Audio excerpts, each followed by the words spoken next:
Miami, Irma trained its sights on Florida, and officials warned more than 5 million people that time was running out Friday and ordered them to evacuate ahead of the deadly hurricane as it followed a path that could take it from one end of the state to the other. By early evening, Irma was a slightly weakened Category 4 storm with winds of 155 miles per hour, 250 kilometers per hour, and forecasters said it could be back up to Category 5 when it comes ashore near Key West on Sunday morning. Forecasters adjusted the storm's potential track more toward the west coast of Florida, away from the Miami metropolitan area of 6 million people, meaning a less costly, a less deadly storm, University of Miami researcher Brian McNulty said. Nevertheless, forecasters warned that its hurricane force winds were so wide they could reach from coast to coast, testing the nation's third largest state, which has undergone rapid development and more stringent hurricane-proof building codes in the last decade or so.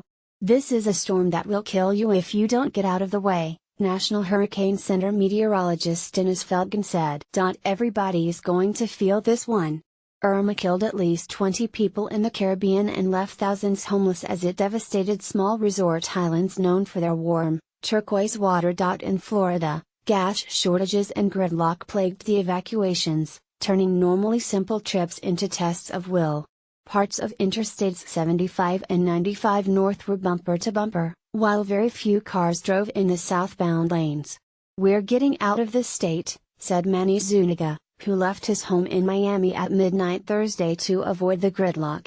Irma is going to take all of Florida. Despite driving overnight, he still took 12 hours to reach Orlando, a trip that normally takes 4 hours.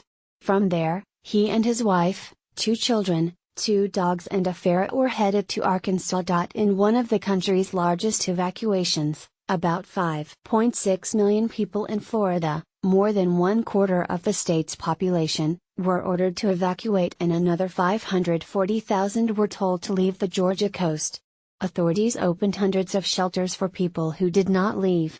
Hotels as far away as Atlanta filled up with evacuees. Florida Governor Rick Scott said people fleeing could drive slowly in the shoulder lane on highways.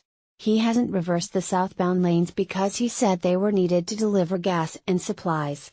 "If you are planning to leave and do not leave tonight, you will have to ride out this extremely dangerous storm at your own risk," Scott said. Tony Marcellus racked his brain to figure out a way to get his 67-year-old mother and 85-year-old grandfather out of their home 5 blocks from the ocean in West Palm Beach.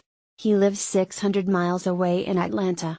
He checked flights but found nothing and rental cars were sold out, so he settled on a modern method of evacuation. He hired an Uber to pick them up and drive them 170 miles to Orlando, where he met them to take them to Atlanta. He gave the driver a nice tip. "I have peace of mind now," said Marcellus' mother, Celine Jean. "I've been worried sick for days." Several small, poor communities around Lake Okeechobee in the south-central part of Florida were added to the evacuation list because the lake may overflow, but the governor said engineers expect the protective dike to hold up. Many people in the area said they wouldn't leave because they either had no transportation or nowhere to go.